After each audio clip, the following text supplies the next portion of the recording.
Buenas, pues bueno, como ha presentado compañero,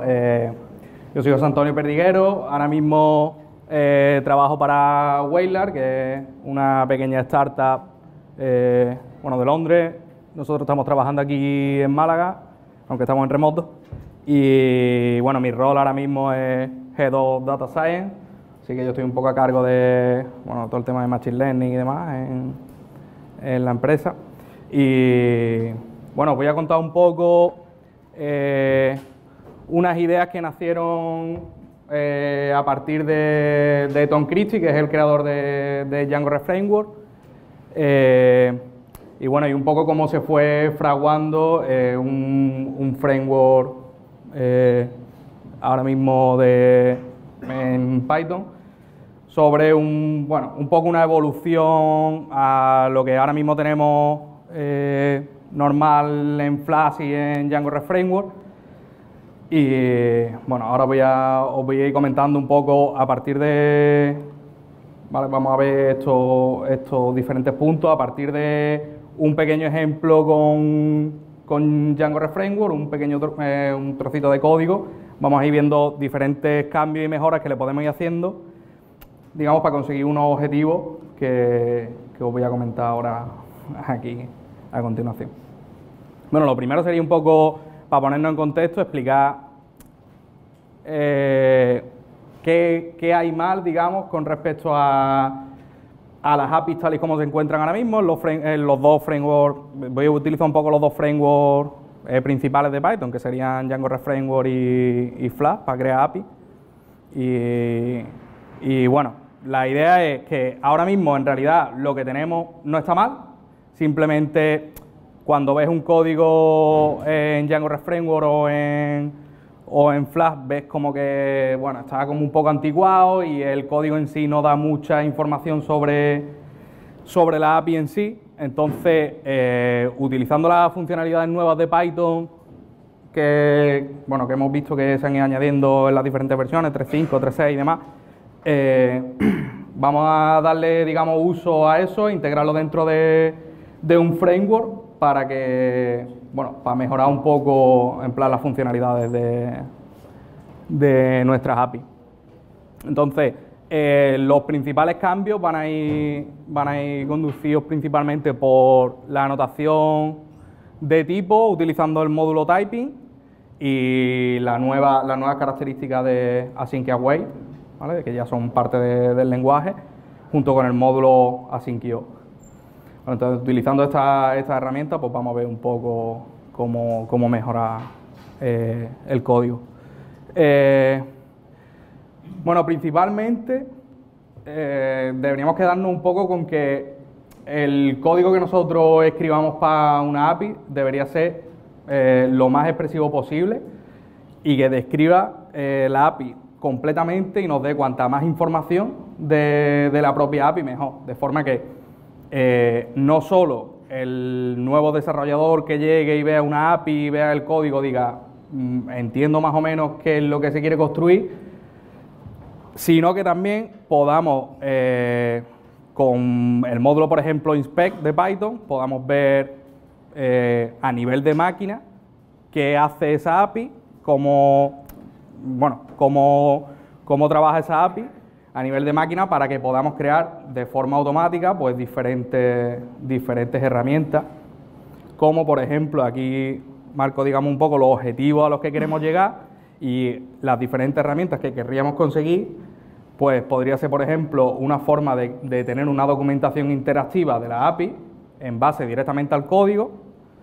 y una documentación que, por tanto, si se está generando directamente desde el código, tendríamos una documentación de nuestra API absolutamente actualizada con el código que tenemos desplegado en producción. Otra mejora interesante en el momento en el que tengamos mucha descripción de nuestra API sería poder generar un esquema de la API de forma también automática. La idea también, utilizando tanto async como await y esto que comentaba del módulo typing y tal,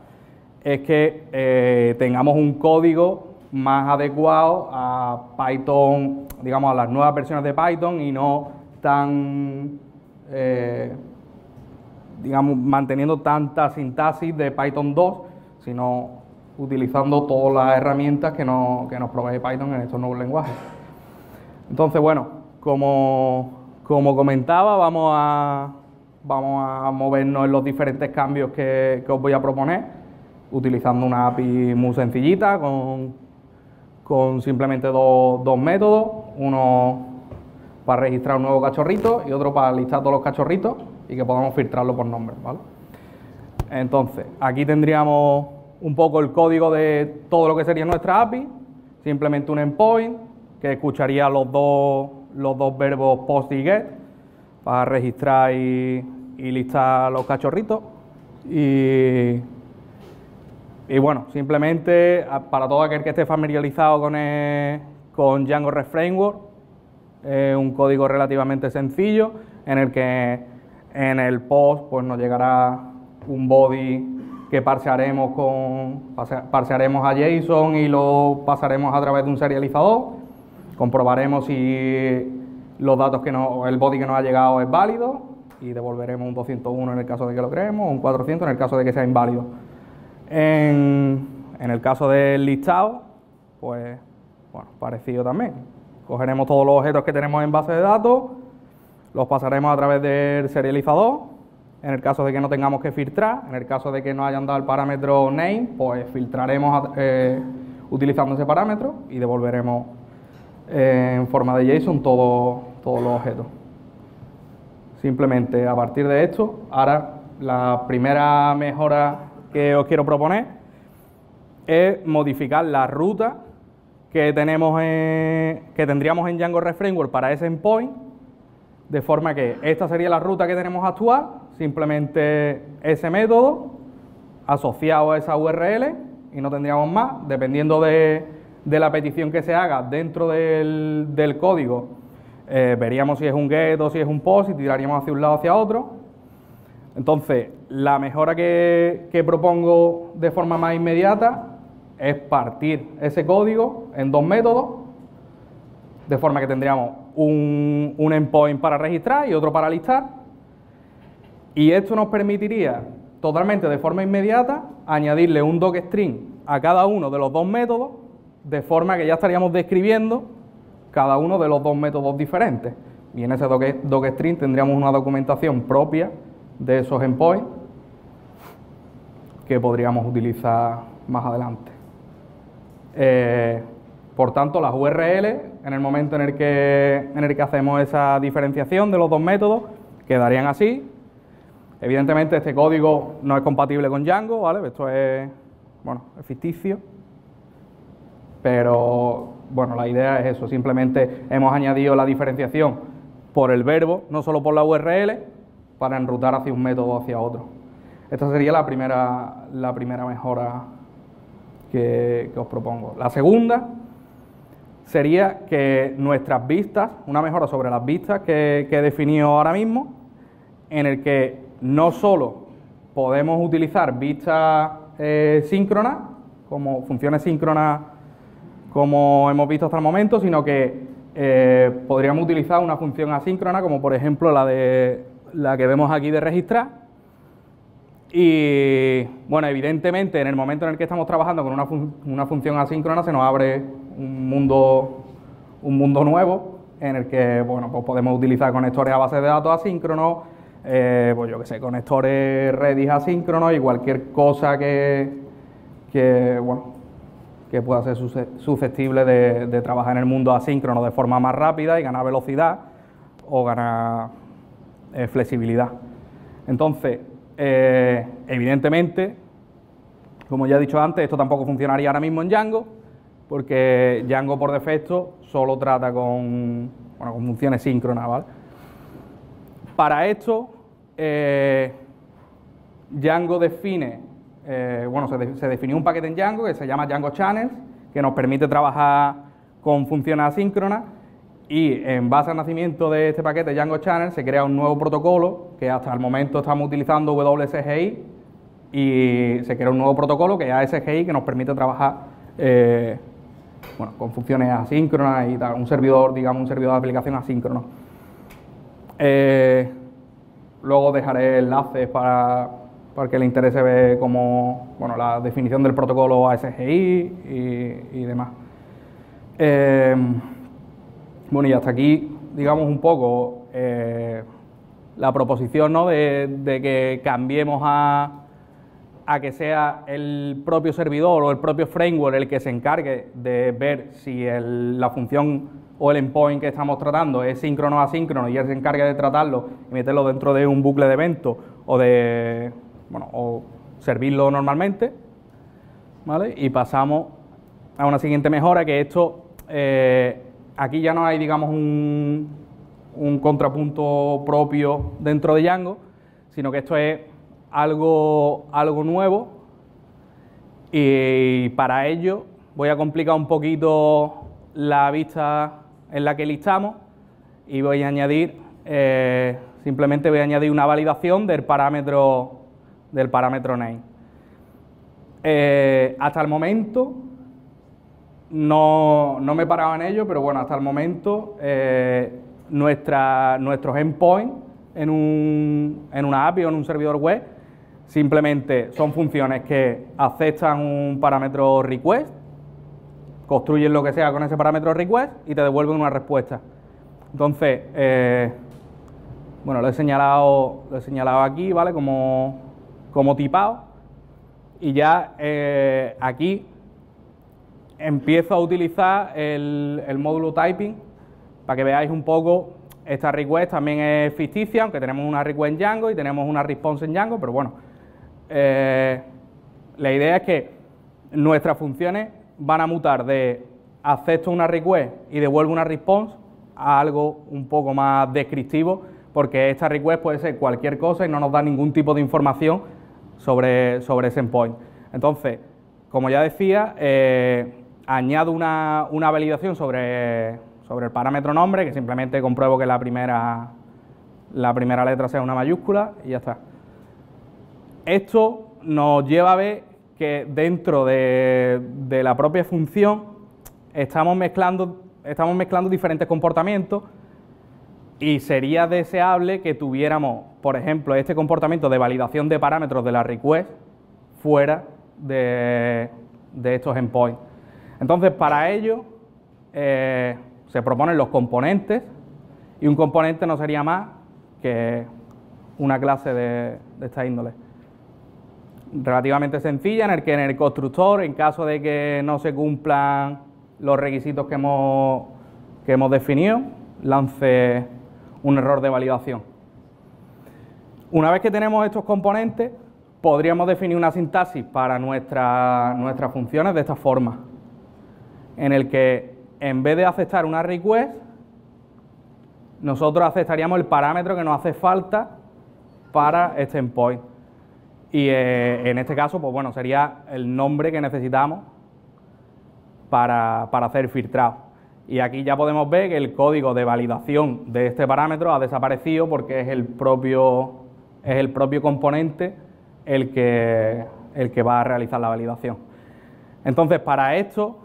en realidad, nosotros vamos a necesitar un motor de inyección de dependencias, ¿vale? Los frameworks que luego listaré ya nos añaden este motor de inyección de dependencias. Entonces, nosotros aquí simplemente vamos a definir nuestros endpoints, nuestras funciones, con lo que esos endpoints necesitan. Esto nos va a dar una expresividad bastante fuerte, porque nosotros vamos a saber que este endpoint que está asociado a esta URL acepta este verbo y con estos parámetros, ¿vale? Luego pondré un ejemplo completo de cómo va eso. Por último, otra mejora más, aunque para explicar esta mejora me voy a parar un poco en explicar lo que serían JSON esquemas, ¿vale? Los JSON esquemas son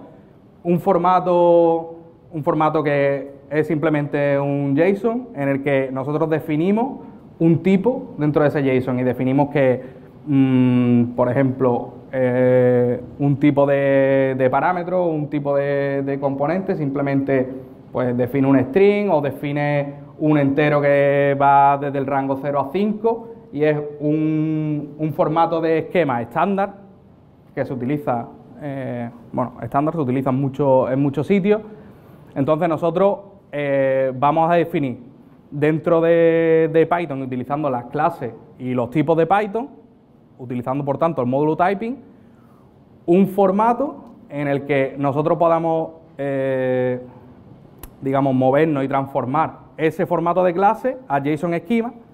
para tener un formato estándar de entrada y de salida en nuestros endpoints. Por tanto, en este ejemplo, que ahora lo pretendo enganchar con el otro endpoint que tenemos, que es el de registrar, nosotros vamos a decir que aceptamos como body para el registro de un cachorrito un esquema que nosotros lo hemos llamado de esta forma y que tiene dos parámetros, nombre y edad, que son de tipo string, el nombre, ¿vale? Aquí le damos una descripción, y de tipo entero la edad y otra descripción, ¿ok?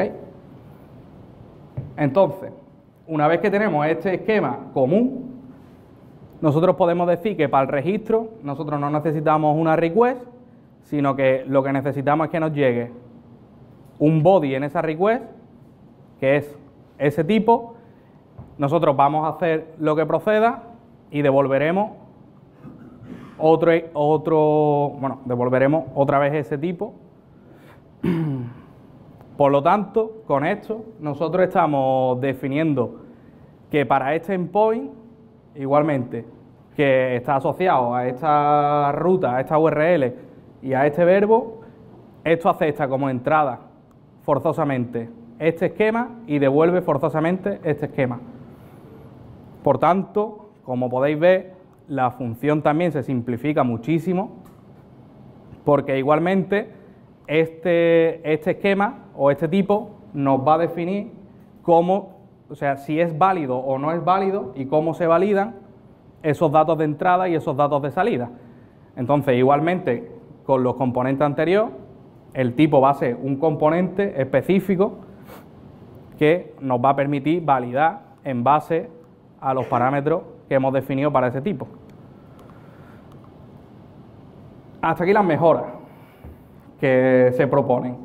Y la idea es que los beneficios que obtenemos de estas mejoras, aparte de que, como habéis podido ver, el más inmediato es que el código se reduce drásticamente y está bastante más modularizado, en el que separamos totalmente la validación de la lógica de negocio que tendríamos dentro de la API. En el primero tendríamos que, como ya he ido comentando a lo largo de las diferentes mejoras, por un lado tendríamos los dos endpoints asociados a la misma URL o al mismo path, pero diferenciados según el verbo, en el que en base al docstring podríamos extraer directamente la información para generar una documentación. Los parámetros que tendríamos en las queries, al haberlos inyectado utilizando una inyección de dependencia, en base al módulo inspect podríamos ver perfectamente los parámetros que tiene esa función y extraerlos aquí directamente. E igualmente podríamos definir la respuesta que tiene ese endpoint utilizando los tipos que hemos visto. Y lo mismo para el otro endpoint, que sería el registro. Esto, como ya digo, nos permitiría tener una documentación siempre pegada junto a nuestra aplicación en producción, totalmente actualizada, y no tendríamos que estar viendo si la documentación está actualizada y tal, sino que es algo que generamos directamente desde el código. Lo segundo es que, igualmente, como hemos definido claramente los endpoints que vamos a definir con su lista de parámetros de entrada y su respuesta, independientemente de lo que tenga, del body que tenga esto, nos sería muy fácil ver todos los parámetros con todas las rutas, todos los endpoints con todas las rutas y sus parámetros, y definir mocks para todos los endpoints, con lo que esto nos permitiría que se empiece a testear o se definan los test para los diferentes endpoints antes de que se acabe el desarrollo de, bueno, el desarrollo de la API. Igualmente, y relacionado con lo anterior, al tener una información tan descriptiva de cada uno de los endpoints, esto nos permitiría,